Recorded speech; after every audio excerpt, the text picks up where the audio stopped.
Canole Horror Story. Mutya ng Lanzones True Story. Sa kada umagang gigising si Canole, palagi na lang bumubungad sa kanya ang ganda ng pagsikat ng araw at naaarawan nito ang kanyang mga pananim na kasalukuyan pang kinakapitan ng mga hamog. Wow! Ang ganda! Ang ganda ng pananim ko! Wika ni Canole. Hindi siya nagsasawa na makita ang kanyang pananim sa araw-araw dahil nga ito ang kanyang nakasanayang buhay. Kumuha siya ng basket upang mamitas ng mangilan-ngilan na kamatis, pumitas ng sili ng talong at ng kung ano-ano pang pwede niyang kainin pang umagahan. Tamang-tama, kapag wala na yung hamog, tapos na akong kumain at pwede na ring mamitas para maibaba. Habang namimitas si Canole, may umaahon na isang pamilya, mag-asawa at isang dalagita. May tao.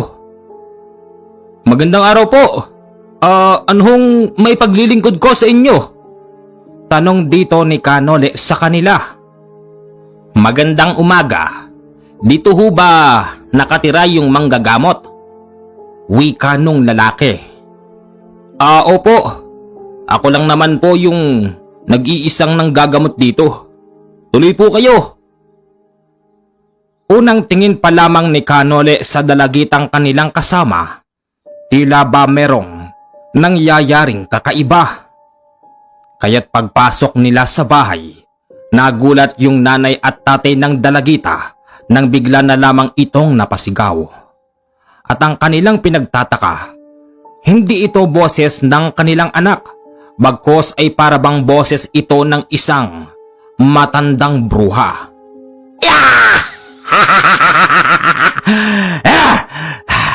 Bakit ka ba nakikialam?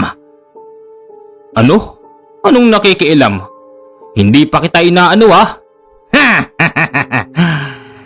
Bakit? Bakit dinala niyo ako rito? Mami! Daddy! Tigilan mo na ang anak ko. Hiwalay na kayo. Pakiusap. Nagmamakaawang wika ng ama ng dalagita.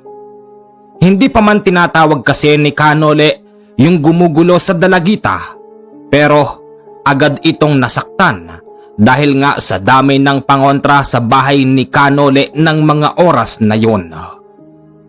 Yung nanay naman ng dalagita ay halos humahagulhol na. Awang-awa siya sa kanyang anak at sinasabing, tigilan mo na ang anak ko. Hiwalay na kayo eh. Mrs. Kalma lang po. At ikaw naman, pakailamero? Kung talagang matapang ka, pwes, puntahan mo ko dito sa Iloilo. Hindi mo siya mapapagaling sa pamamagitan ng mga mabubulaklak mong salita. Ganun. Kung ganun, lumayas ka. Hindi! Akin ng babaeng ito. Ako ang nagmamay-ari sa kanya. Hindi ako makapapayag na iba ang makikinabang sa kanya. Alam mo bang nung kami ay nasa Maynila, kaming dalawa ay madalas na naglalambingan, madalas na naglalampungan, naghahalikan at alam mo na. Bastos, lumayas ka. Ayoko nga. Ayaw mo Nang umusal na si Canole, dito pa lamang umalis ang nakasapi. Nakatulog naman ang babae. Inakala naman ng kanyang ina na natuluyan na ang kanyang anak na dalagita. Mrs. Wag ho kayo mag-alala. Nakatulog lang po yung anak nyo. Kumain na po ba kayo? Hindi po yan ang pinunta namin dito. Ang gusto po namin mapagaling yung anak ko. Alam niyo po, nandito na kayo sa bahay ko, kaya't wag na kayong mag-isip pa ng kung ano. Wag ho kayong mag-alala. Mapapagaling po natin yung anak nyo. Pero sa paanong paraan? Sa paanong paraan nyo po pagagalingin ng anak ko? Kung hindi nyo lang po na itatanong, pang-7 albularyo na namin kayong pinuntahan. Sa totoo lang nawawalan na kami ng tiwala. Pero walang masamang sumubok para sa aming dalagita. Kuya, magtiwala lang po kayo. Sa lahat po ng napuntahan nyo, ngayon ko lang po sasabihin na tama ang inyong pinuntahan. Magluluto po muna ako, kumalma lang kayo at kumain po tayo. Isipin nyo na lang na normal ang lahat. Sige, ikaw ang may sabi niyan. Habang nagluluto si Kanole, naitanong niya sa mag-asawa kung ano ba ang pinagmulan ng lahat. Ako nang magkukwento, Mama. Huwag ka nang umiyak. Wika ng lalaki sa kanyang asawa. Sige ho, kwento nyo na. Ang anak kasi naming si Marisa, nagtatrabaho sa Maynila bilang call center. Sa totoo lang, Kanole, hindi naman namin siya pinipilit na magtrabaho. Dahil lahat naman ng luho niya ay ibinibigay namin. Kaya lang siguro, masyadong nahihigpitan sa pangangalaga namin sa kanya ng kanyang mami, mas pinili niyang mapag-isa, tumayo sa sariling paa, at nang sa ganon makalaya sa amin. Alam niyo ho kasi kuya, ang magulang, mentres na hinihigpitan yung anak, mas lalong nagre-rebelde. Opo, totoo yan. Example na lang po dyan yung anak nyo. Yun po bang lalaki na sinasabi nyo matagal niya ng kasintahan? Magkakilala po ba sila? Simula pa ng una? Sa pagkakaalam namin, Kanole, hindi Doon niya lang din nakilala sa call center yung lalaki. At ayon sa anak naming si Marisa, yung lalaking yun kanyang naging kasintahan. Halos 3 buwan siyang niligawan hanggang sa naging sila na. Kaya lang, nung malaman namin yun, pinilit namin na ihiwalay si Marisa sa kanya. Kasi alam mo ba, kapag pupunta sila sa bahay, wala man lang galang yung lalaki, ni hindi man lang nga marunong mag-bless, ni hindi man lang marunong bumate ng magandang araw. Basta papasok, magpapakilala lang, uupo at maghihingi ng merienda. Gaano namang kabastos ang taong yon? Sino ba namang magulang ang gugustuhin yung ganon para sa kanyang anak, hindi ba, Kanole? Sabagay po, meron nga naman kayong punto. Pero teka, maiba tayo. Kanina nang dumating kami, napansin namin ang gaganda ng mga bunga ng iyong pananim. Ang mahal ngayon niya na kasi di ba katatapos lang din ng bagyo. Halos nabagyo yung mga may pananim ng gulay sa kapatagan. Hindi lang yon, pati na rin ang mga palay. Oo nga po naaawa po ako. Sa totoo lang, ang plano ko, yung mga kakilala kong nagbabiyahe din ng gulay, ibebenta ko lang po ito sa kanila ng mura. Tapos bahala na silang magpatong ng presyo. Hindi naman po kasi ako yung taong nangangailangan ng pera. Bakit naman? Lahat tayo nangangailangan ng pera.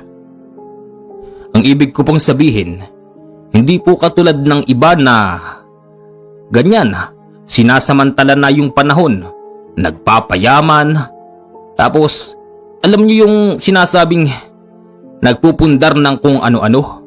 Oo. Nga pala, ang layo ng nilakad namin dito, tapos napansin ko, wala kang kuryente. Alam niyo po, marami na akong nagtulungan tao. Meron pa ngang mga abogado, may pulis, may sundalo, at meron ding mga politiko. Dahil sa mga natulungan ko sila, sa tuwing pupunta sila dito, ang gusto nilang mangyari, lagyan ng kuryente yung bahay ko. Kaya lang, halos magmula sa ibaba hanggang dito 1 oras mong lalakarin. Gaano namang kahabang wire ng kuryente ang gagamitin dyan? At saka po, ayon na rin sa barangay, hindi raw pumayag yung kumpanya ng kuryente dito na maglagay pa ng poste papunta rito sa akin. Isipin nyo, nag-iisa lang yung bahay ko rito. Pag-aaksayan ba nila ng panahon, ng pera, na magtayo ng kuryente rito para lang malagyan ng ilaw yung bahay ko? Wag po kayong mag-alala. Ayos lang po ako rito. Sanay ako sa buhay na madilim. Sige.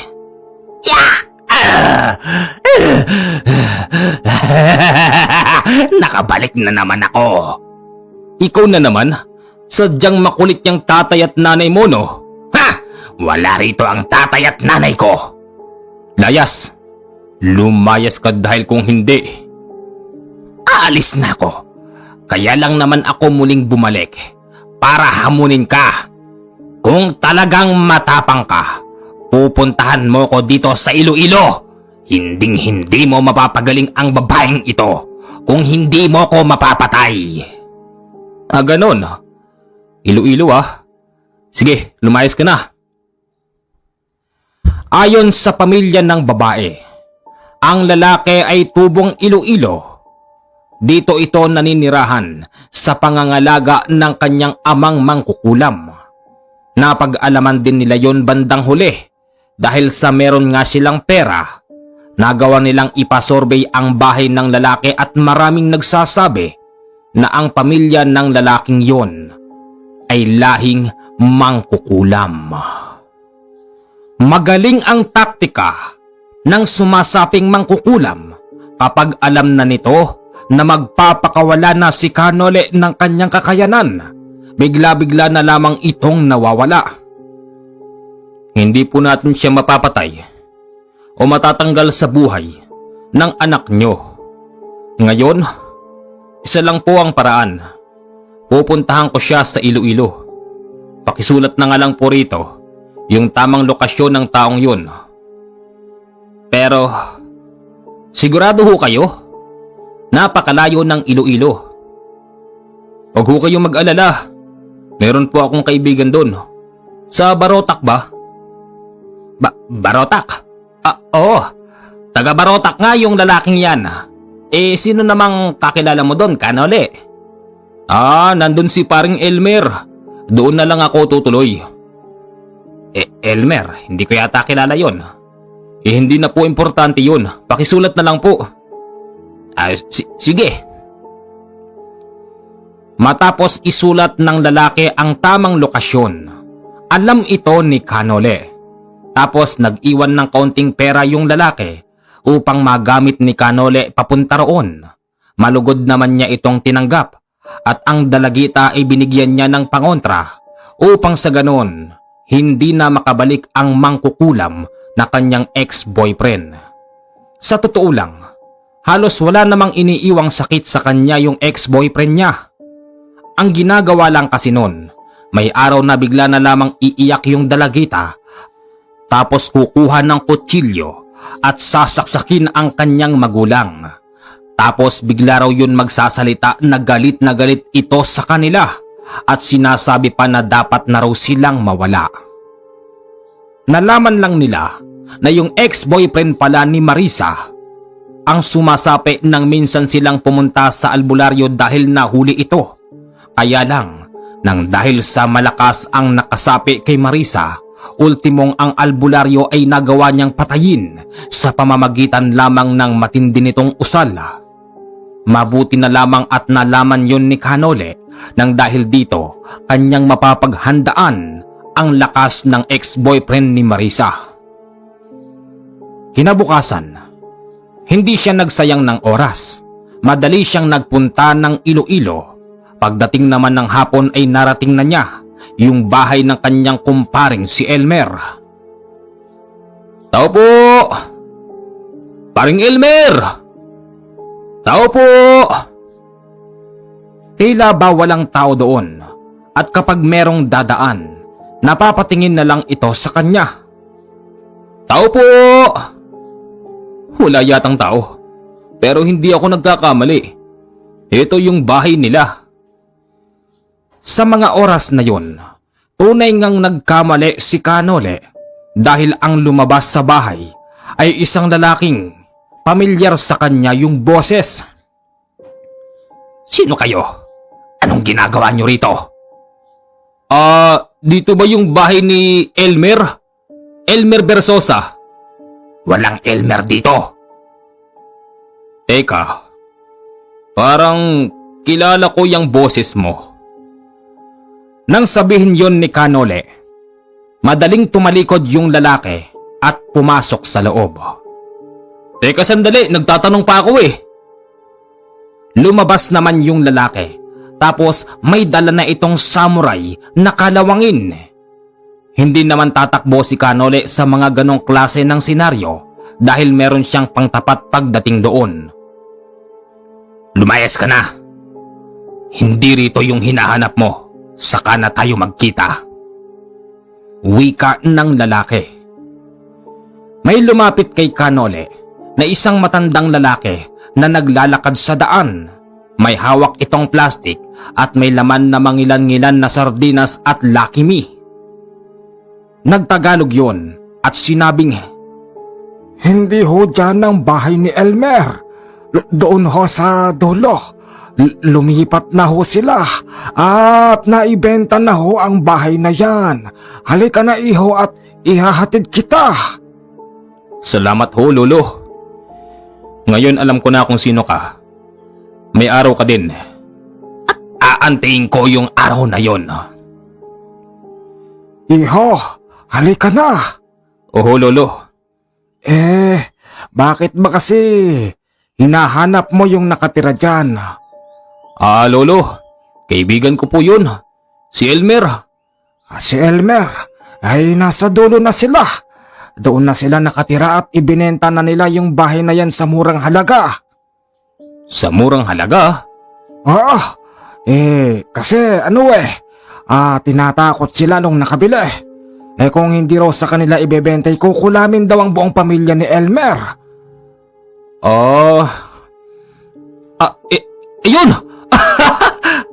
Pare! Ako to! Si Nole!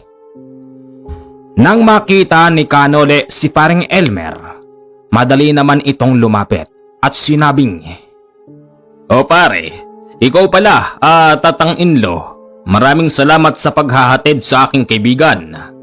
Wala yun, Elmer. Ingatan mo yan at napunta ron sa bahay ng mangkukulam. Ay sige ho. Pare, ano ang atin at napasugod ka rito nang hindi ka man lang yata sumusulat. Pare, mahabang istorya. Pwede bang pumasok muna tayo? O sige pare. Pagpasok nila sa loob, agad na binigyan siya ng maiinom ng asawa ni Elmer. Nagtanong siya kung saan pwedeng umihi at itinuro naman ni Elmer sa bandang likuran. Pagpunta roon ni Kanole, dito niya nakita yung napakaraming bunga ng lansones. Ang daming bunga. Wow! Ang ganda! Nakakatuwa! Wika pa ni Kanole at merong pumukaw ng kanyang pansin. Yung nag-iisang bunga doon ay tila ba merong kakaiba. Paring Elmer! Pare! Pare, ano yun? Kanino tong lansones? Sa amin yan pare. Amen. Ang gaganda. Pinipitasan nyo na ba to? Hindi ba mapakla? Hindi naman pare. Ayos lang. Pare, pipitas ako ng isa pwede? Pare, wag. Wag kang pipitas. Bakit? Pare, ang lansones na yan ay mahiwaga.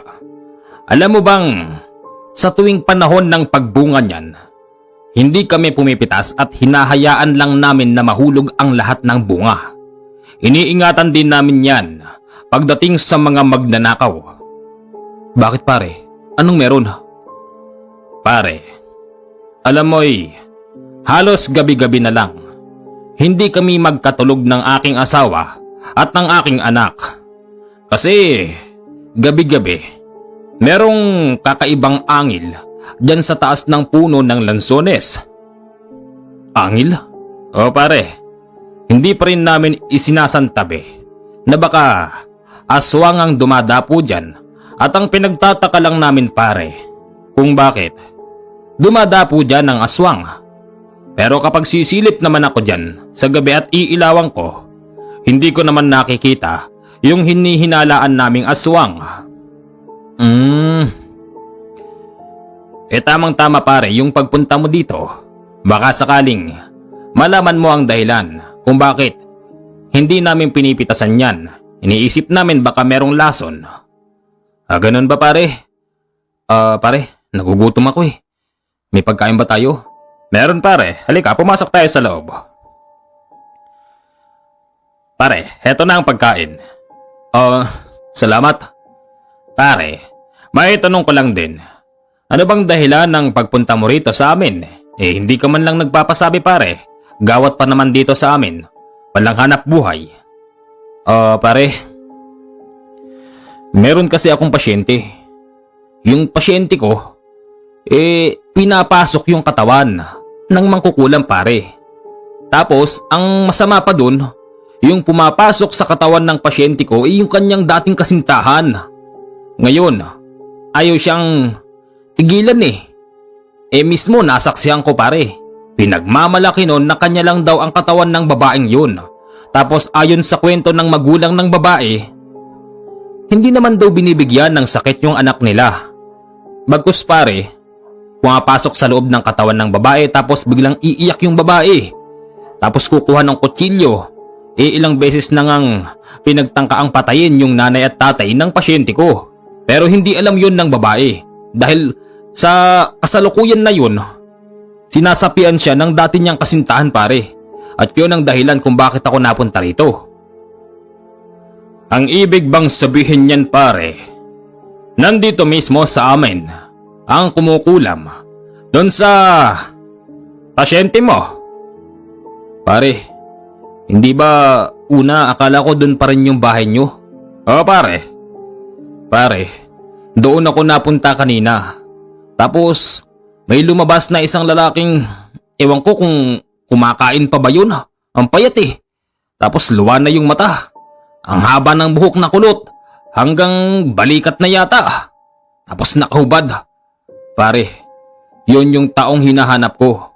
Kaya ako napunta rito. Ano na nga ang pangalan ng binata na yun? Huwag mo nang alamin pare.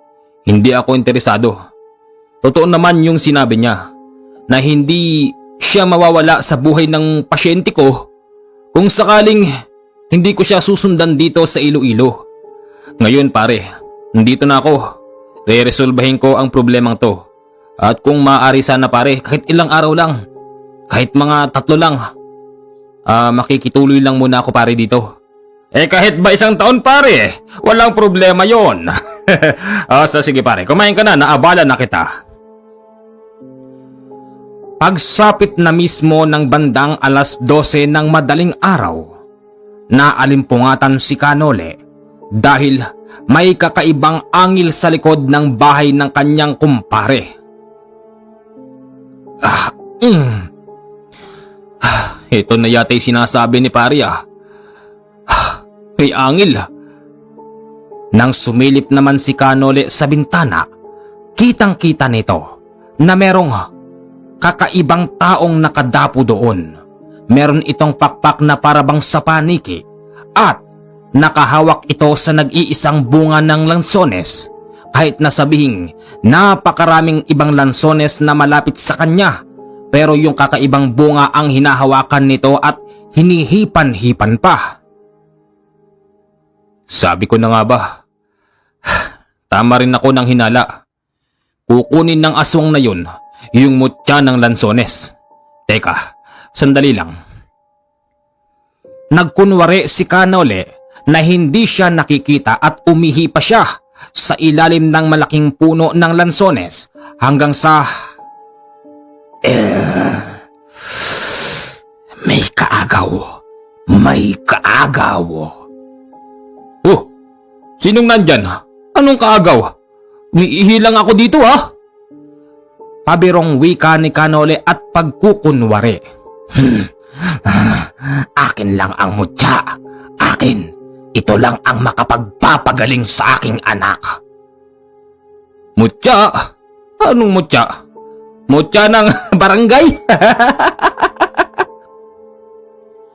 Nababatid ng nakadapong aswang doon. na si Kanole ay hindi biro at meron itong kakayanan. Maya-maya pa, si Kanole ay bigla na lamang nilundag ng aswang kaya siya napabalikwas. Ah, ikaw pala. Teka, bakit ganyan ang mukha mo? Alam mo, madilim eh. Pero nakikita ko yung mukha mo. At... Teka, umiiyak ka ba? Hoy, magsalita ka. Pangit man yung mukha mo, pero hindi ako nasisindak eh. Parang nakikita ko na umiiyak ka, malungkot ka. Bakit? Hindi ako makapapayag na aagawin mo sa akin ang mutya na makapagpapagaling sa aking anak. Mutya? Yung lansones? Bakit? Ano bang sakit ng anak mo? Malubhana ang sakit ng aking anak. Malubhana. Aantayin ko lang na ibigay sa akin ng pagkakataon ang mutyang ito para ang anak ko ay makasama pa namin ng mahabang panahon. Ganun ba? Alam mo kaibigan, hindi naman ikaw ang pinunta ko dito. Kahit sino pa ang pinunta mo rito, wala kaming pakialam. Basta ang gusto namin, huwag kang makikiagaw sa puno at sa mutya. Kaibigan, kalma lang. Mag-usap tayo. Matagal na naming binabantayan ang mutyang yan.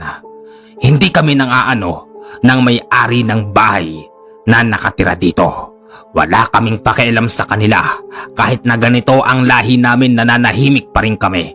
Basta gusto lang namin yung mutya ay amin. Ganun ba? Paring Elmer. Pare, nandito ako. Sino bang kausap mo dyan? Pare, eto pala yung... Uy, saan ka pupunta?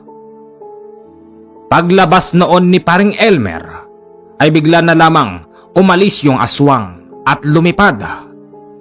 Pare, sinong kausap mo? Pare, alam ko na kung sino ba yung sinasabi mong umaangil.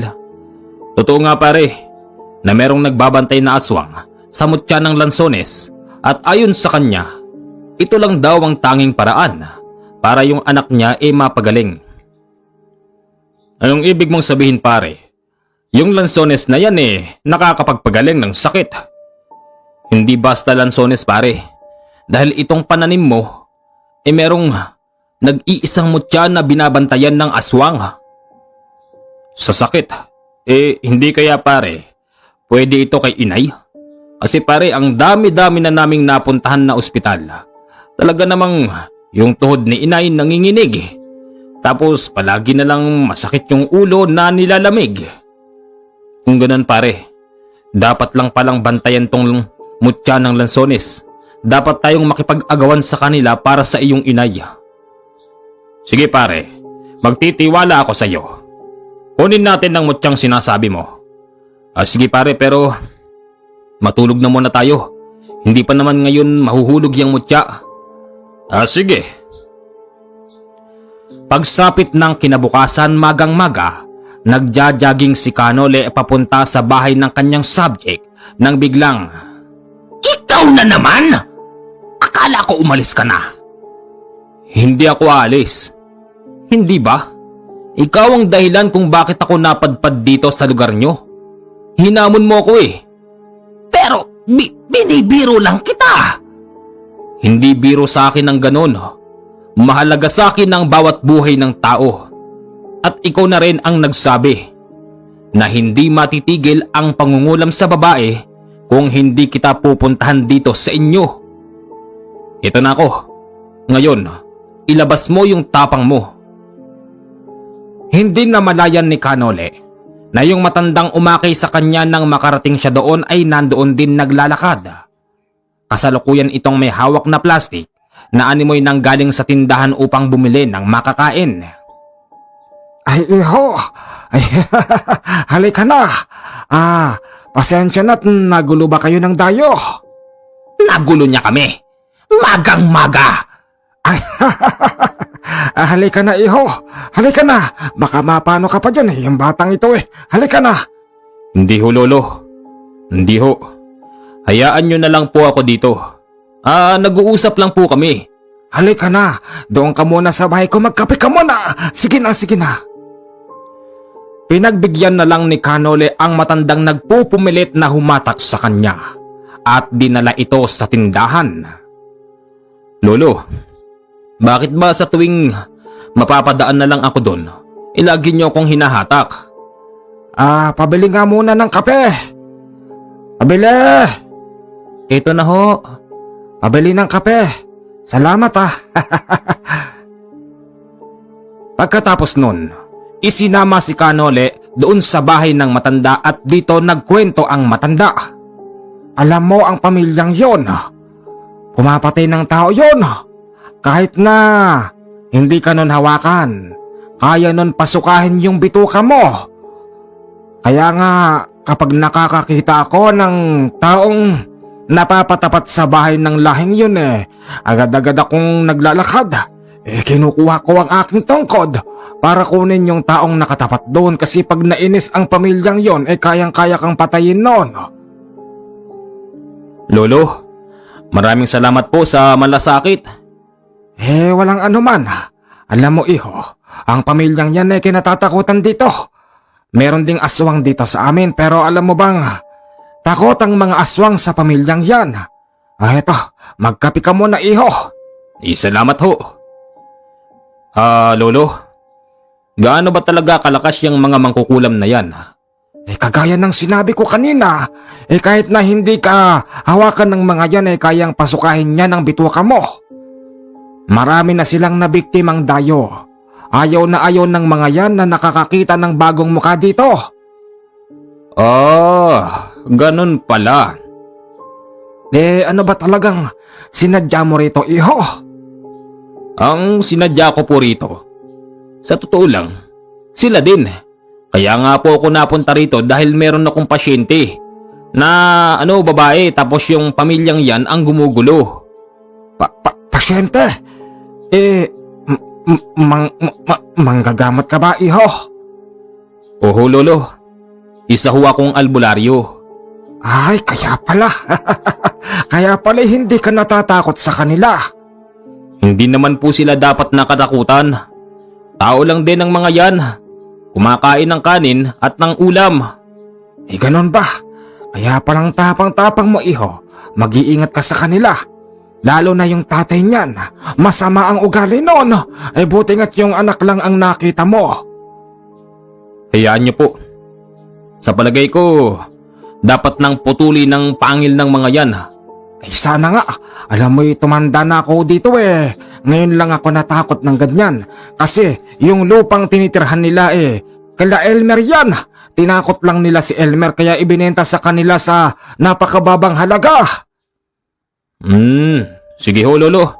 Salamat ho sa kape. Alis na ho ako, nagja-jogging po kasi ako Sige, mag-iingat ka, bumalik ka rito mamaya at magluluto ako. Lolo? Apo, gising na pala apo ko. Sino pong kausap niyo, Lolo? Ano na nga ang pangalan mo, iho? Nole po, Nole. Apo, dyan, may bisita tayo, albularyo. Albularyo po kayo? Oo. Ano pong ginagawa niyo rito? Wala, napadaan lang ako. Parang ngayon ko lang po kayo nakita. Pasensya ka na sa apo ko ha. Matanong talaga yan Sabi nga niya sa akin gusto niyang maging albularyo. Maganda yung naisip mo pero alam mo bata, mahirap ang buhay ng albularyo. Hindi ka yayaman. At kung yumaman ka man, tiyak na naniningil ka ng pera sa mga pasyente mo. Sige na. Mag-jogging ka na, iho. Mag-iingat ka sa pamilyang yun Oo, sige ho.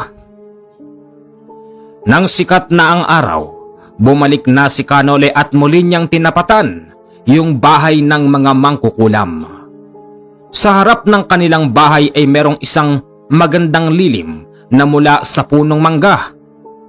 Napadaan doon si Kanole at nakita niyang kumakain ang pamilya noon. Itay, Nariyan na naman yung dayong manggagamot. Wika ng isang lalaki. Yung tinatawag niyang Itay, nakahubad at malaki ang tiyan. Madali itong tumayo sa kanyang kinauupuan at kinuha yung samurai na kalawangin.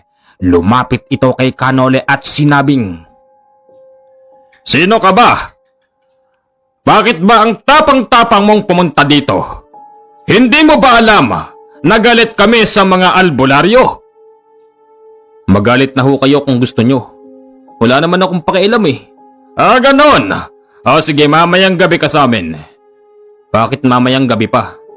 Ngayon na. Alam nyo bang mahalaga sa akin ang buhay ng tao? Kaya nga ako nagpunta rito para kausapin yung anak nyo. Napalayain na si Marisa kasi hiwalay na sila." "Sinong anak?" "Hindi ko ho alam pangalan ng anak nyo, pero nakakatiyak ako na yung hanggang balikat yung buhok, yung payat na maitim, yung luwa yung mata, tapos walang ipin sa harapan." "Ah, Junior, anak." "Itay, ano yun?" "Kilala mo ang taong to?" "Hindi, pero nabobosesan ko lang. Itay, siya yung nilapitan ni Marisa." "Ah, ganon. Ikaw pala yon." "Ako nga ho." "O halika, mag-usap tayo. Pag-usapan natin ang problemang yan." Pinapasok pa noon si Kanole at wala siyang alinlangan na pumasok mismo sa kanilang bahay. Dito tumambad kay Kanole yung mga ginagamit nilang pangungulam. "Hanga rin naman ako sa iyo. Hindi ka man lang ba natakot nang pumasok ka rito sa bahay ko?" "At bakit naman po ako matatakot? Hindi ba nakita mo na yung mga ginagamit namin? Pero bakit? Parang hindi ka man lang yata tinatalaban. Kung kayong mga albularyo ay merong sariling pangontra sa bahay nyo laban sa amin, pues kami din." "Alam nyo, hindi ho ako tinatablan ng ganyan. Ano na nga ang pangalan mo?" "Junior." "Ah, Junior. Ikaw pala Junior. Mag-usap tayo." Si Marisa, ayon sa kanyang magulang, mahal na mahal nila ito. Kaya lang sa sobrang higpit nila sa kanilang anak, ayun, nagrebelde, nagtrabaho sa Manila. Tapos nang maging kasintahan ka, kapag isinasama ka naman ni Marisa sa kanila, wala ka man lang galang. Dapat, pag ganun babati ka man lang ng magandang araw pagdating nyo, magbe-bless ka. Tapos antiyin mong alokin ka ng kung anong pwede nilang ialok sa'yo. Hindi yung para kapang matapang ang hiya na siga na magre-request ng ganito. Gumalang ka naman. Yan ang dahil dyan. Hiniwalayan ka ni Marisa. Pero hindi ko matanggap yun! Hindi ko matanggap na iniwan niya ako.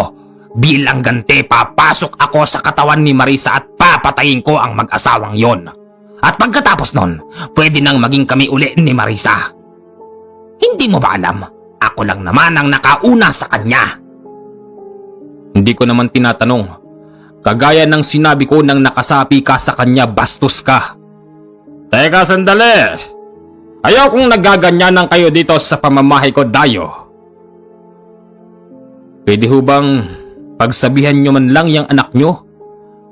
O ikaw, Junior, kung hindi man lang kita makukuha sa magandang pakiusapan, pwede ba?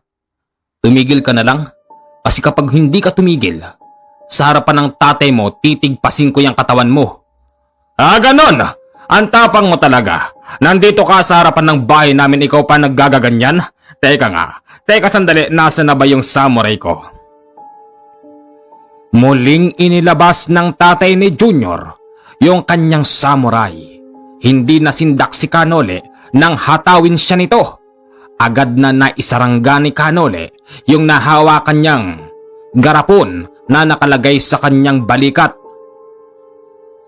Ano? Ipagpapatuloy pa ba natin to? Talaga bang hindi na natin to pwedeng pag-usapan? Wika pa ni Kanole sa kanila. Nagalit na ang mga kapatid nun at pinagtulong-tulungan si Kanole habang ito ay nasa loob ng pamamahay ng mga mangkukulam. Ibang klase ang pangungulam ng mga ito. Habang hinahataw si Kanole ng samurai ng kanilang padre de pamilya, yung mga anak naman ay walang tigil sa pag-usal ng pangungulam at kitang-kita rin ni Kanole na ito ay iniihip sa kanya.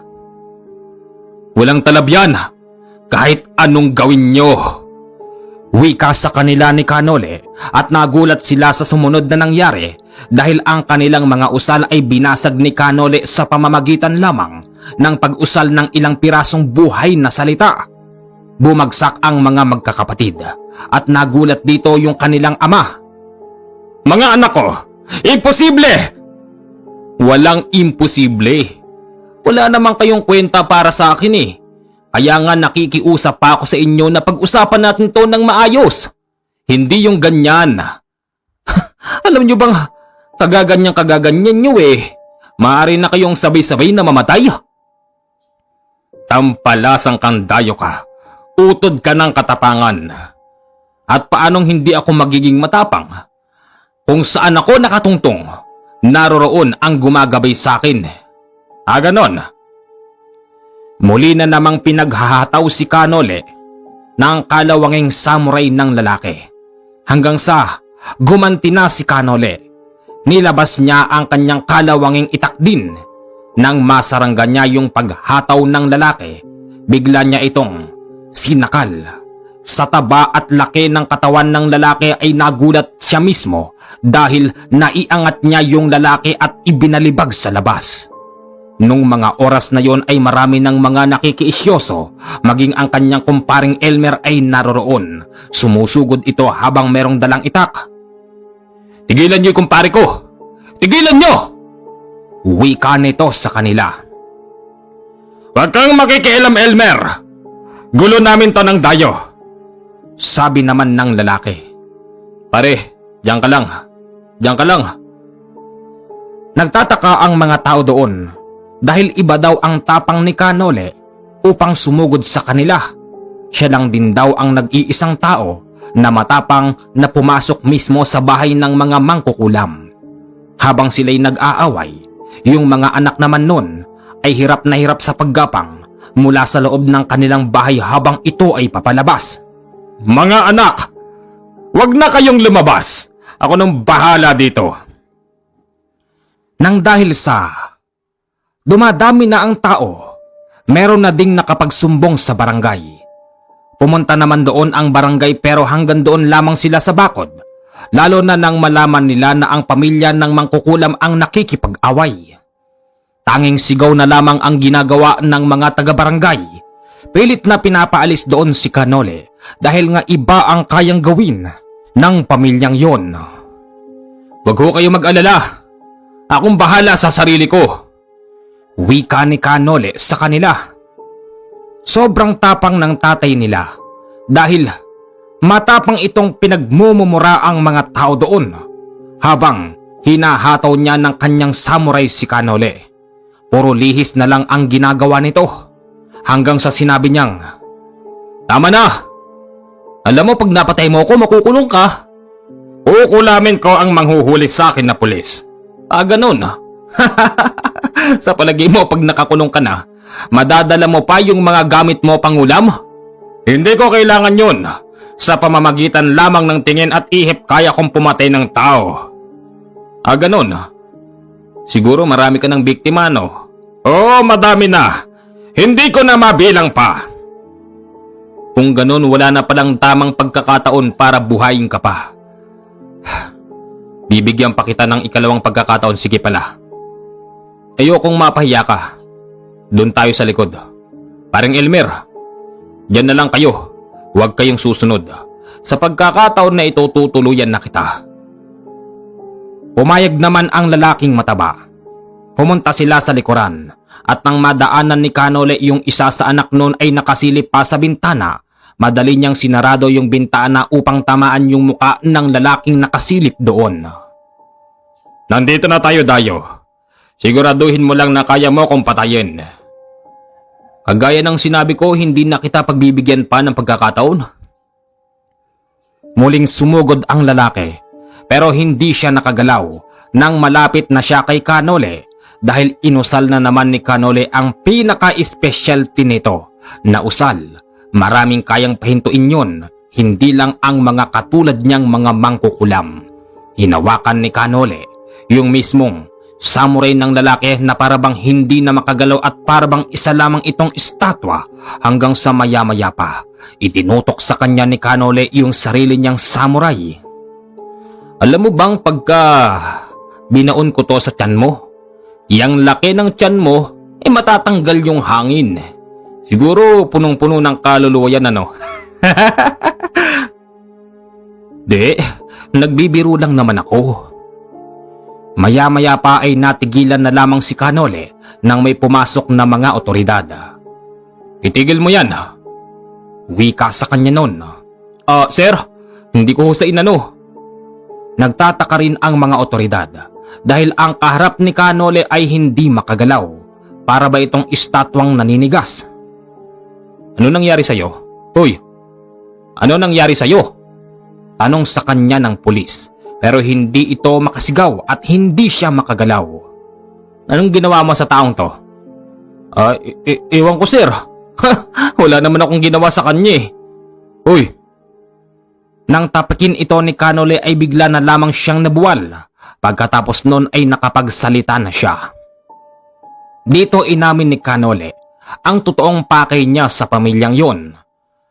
Maya-maya pa, si Elmer ay tinawag siya. Pare, patay na yung isa. Mali ko, wala akong ginagawa dyan. Nang tignan ng pulis, yung mismong Junior ay tunay ngang namatay. Pinatay mo siya?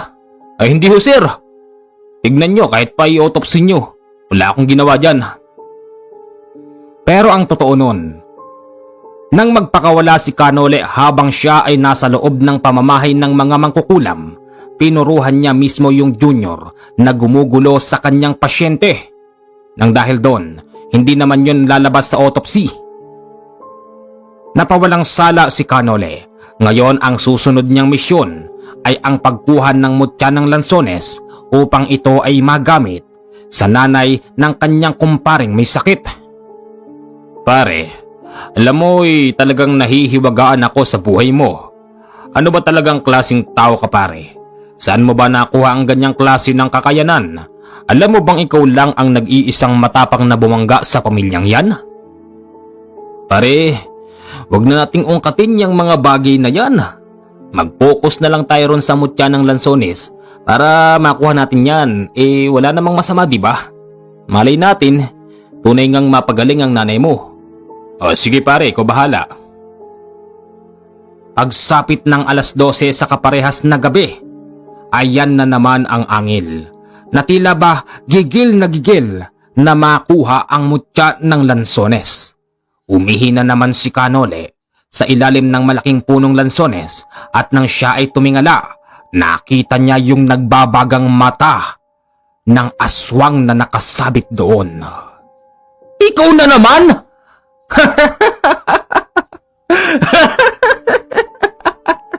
Talaga bang hindi mo titigilan ng mutya? Hindi! Hindi ko siya titigilan dahil ito lang ang makapagpapagaling sa aking anak. Ganun. Paano kung sabihin ko sa yung kukunin ko din yan? Hindi ako makapapayag. Hindi. Nang sabihin yon ni Kanole ay marami ng mga naglapagan sa kanyang harapan. Nung mga oras na yon nakatutok naman ang baril ng kanyang paring Elmer sa mga nagdadapuang aswang.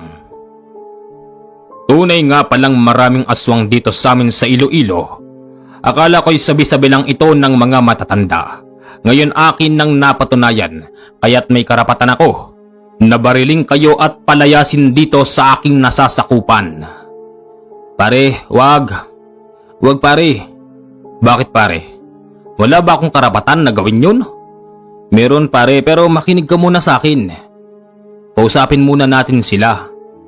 Mga kaibigan, alam kong hindi naman kayo nananakit ng mga tao dito. Pero, ang dami namang pwedeng pagkunan ng mutya ng lansones. Bakit dito pa? Wala nang ibang makuha. Ito na lang ang nag-iisa. Marami na kaming napuntahang lugar. Pero walang mutya ng lansones doon. Dito lang namin ito matatagpuan. Bilang ganti sa kabutihan ng taong nagmamay-ari nito. hindi namin sila inaano kahit natakam na kami. Takam na takam? Kanino? Sa akin? Sa asawa ko? Sa anak ko? Hindi na importante yun. Pare, kalma lang. Baba mo yung baril mo, baka pumutok yan. Talagang puputukan ko ang mga aswang na yan, pare. Magsigsilayas kayo. Bago pa magising ang anak ko, tiyak na matotroma yon kapag nakita yung mga pangit niyong muka. Pare, baba mo muna, pare. Mga kaibigan, tahasan kong sasabihin sa inyo na ang mutya ng lansones ay kailangan din namin. Kasi yung nanay ng nagmamay-ari niyan meron ding sakit. Pero ang anak ko ay merong sakit. Malubha na ang sakit ng anak ko kaya't kailangan din namin yan. Ngayon, mag-agawan na lang tayo kung sino ang makakakuha ng mutya. Siya ang makikinabang. Ganon ba? Ganon na nga. Kung ganon, natigilan si Kanole sa kanyang sinasabi dahil napansin niya na para bang mahuhulog na ang mutya. Yun namang mga kaharap nila ay tila ba hindi nakikita ang susunod na mangyayari. Nang dahil dito, binulungan ni Kanole si paring Elmer at sinabing libangin muna sila dahil mahuhulog na ang mutya. Dali-dali naman silang nagkwentuhan at kunwari naggagalit-galitan. Si Kanole naman ay pumunta sa likuran upang hindi nila mapansin na kukunin na ni Kanole ang mutya ng lansones hanggang sa... Huli ka! Pare! Pare! Nag-uusap tayo. Hinihingi ko sa iyo ng maayos yung mutya tapos kakausapin mo yung dayo. Pakiusap po. Pakiusap, Ginoo. Lumuluhod ako sa inyong harapan upang ibigay na lang sa akin ng mutya. Pero kaibigang aswang, ang aking inay ay meron ding sakit at nangangailangan ng mutya. Hindi na ba talaga kita mapakikiusapan? Hindi pwede. Sa mga oras na yon wala silang kaalam-alam na kay Kanole na pala ang mutya ng lansones. Nang dahil dito, sinabi ni Kanole na matulog na sila. Matulog na kayo, hindi pa ngayon yung araw ng paghulog noon. Huwag kayong mag-alala. Pare, sige na, paubayan na natin sa kanila yun. Total, matanda naman na yung nanay mo. Tsaka yung sinasabi niyang anak sa palagay ko bata pa. Wala pang muwang sa mundo. Pero pare, sige na pare, makinig ka sa akin. Habang nagpapaliwanag si Kanole ay kumikindat ito. Senyales na silang parehas ay nagkukunwari. Nang mapalingon naman ang mga aswang sa mutya ay biglang, "Nasaan na? Nawala!" Wika nun. Muwi na kayo. Hindi pa nga ngayon ang paghulog noon. Baka mamaya nagtago lang eh. Hindi kami naniniwala. Kanina, nasa likuran ka. Kinuha mo ang mutya. Sa palagay mo kukunin ko? Hindi pa naman ngayon ang tamang paghulog noon. Hindi mo ako maluloko, Dayo. Nasa'yo ang mutya. Akin na yan. Hindi ko ibibigay sa'yo. Akin na yan. Oh, kanina tapang-tapang mo. Ngayon iiyak ka na. Akin na yan. Kailangan ko yan para sa anak ko. Akin na, parang awa mo na. Pare, kawawa naman. Kahit na pare, kailangan din yan ng nanay ko. May naisip ako. Heto yung mutya, ang gawin natin, hatiin na lang natin. Hindi hinahati ang mutya. Paano mo nasabi? Pwedeng hatiin to. Para sa anak mo at para sa nanay ng kumpare ko. Pwede ba yun? Hindi! Ibigay mo na yun sa akin.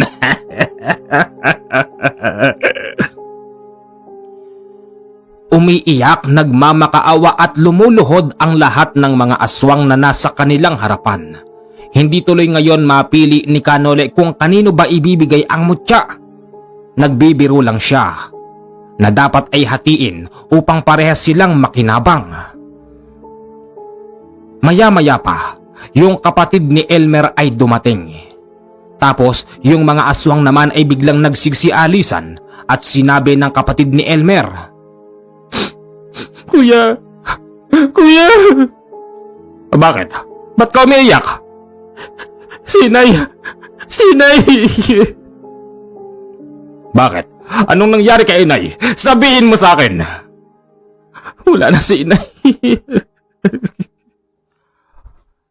Nang sabihin nun na wala na ang kanilang inay, ultimong si Canole ay napaiyak ng palihim. Maganda sana ang plano niya na kung sakaling mapupunta yon sa inay ng kanyang kumpare baka sakaling madagdagan pa ng ilang taon ang kanyang buhay. Madaling umalis noon si Elmer at nang dahil dito napagdesisyonan ni Canole na ang mutya ng lansones ay ibigay na lamang sa aswang na naghahangad na makuha yun para sa kanyang anak. Pero merong isang napakalalim na desisyon at pagkakasunduan ang nagawa bago man lang ipasa ito sa kanila. Kaibigan, wala na yung nanay ng aking kumpare. Narinig nyo naman. Ngayon ibibigay ko sa inyo to. Pero mangangako kayo sa akin, ha? Na hindi kayo kakain ng tao. Hindi naman na po kami kumakain. Hindi kami nanggugulo. Kami ay katulad lang din nilang nabubuhay ng sa araw-araw kumakain ng kanin at lumalaban ng parehas nagtatrabaho. Parang awa nyo na po. Ibigay nyo na sa akin yan dahil nauubos na rin ang oras ng aking anak. Ganun ba? Pangako yan ha. Tatandaan ko yung mukha mo. Hindi ako taga rito. Pero pag nalaman ko na meron kayong inargabyado na tao rito, hindi ako mangingilag na puntahan kayo rito. Papatayin ko kayo. Kilala niyo ako? Opo, Ginoo.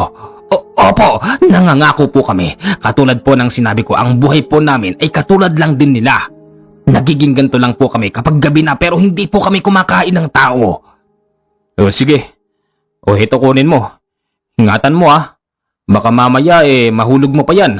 Imbis na makakasama mo pa yung anak mo, mawawala pa. Sige na. Alis na. Maraming salamat po. Maraming salamat po. Huwag ka nang lumuhod. Sige na. Alis na. Pag alis ng mga ito, natuwa naman si Canole. Dahil tila ba nakatulong pa siya sa sabihin na nating aswang na nagbabagong buhay. Pero sa kabilang banda ay nalungkot si Canole dahil nga namatay ang nanay ng kanyang kumpare. Kumpirmado dahil nang pumunta siya doon, tunay ngang patay na ang nanay ng kanyang kumpare nang dahil dito ay napaiyak siya. 3 araw pa ang lumipas. Dito ay inilibing na ang kanyang nanay. Pagkatapos noon ay nagpaalam na siya. Pare, alis na ako. Salamat sa pag-aasikaso sa akin, pare ah. Walang anuman yan, pare. Walang anuman. Muling napadaan si Canole sa bahay ng mga mangkukulam, pero malungkot na ang kanilang bahay dahil tila ba wala nang nakatira at yung padre di pamilya nila ay nakakulong. Mga kababayan, hanggang dito na lamang po ang kwento nating Mutya ng Lansones. Sana po ay inyong nagustuhan at maraming salamat po. Pakidalo po ang isa nating channel na Misteryo ng Bayan. Sa mga gustong makipag-usap, mag-PM lang po kayo sa aking Viber. Maraming salamat po sa inyong lahat.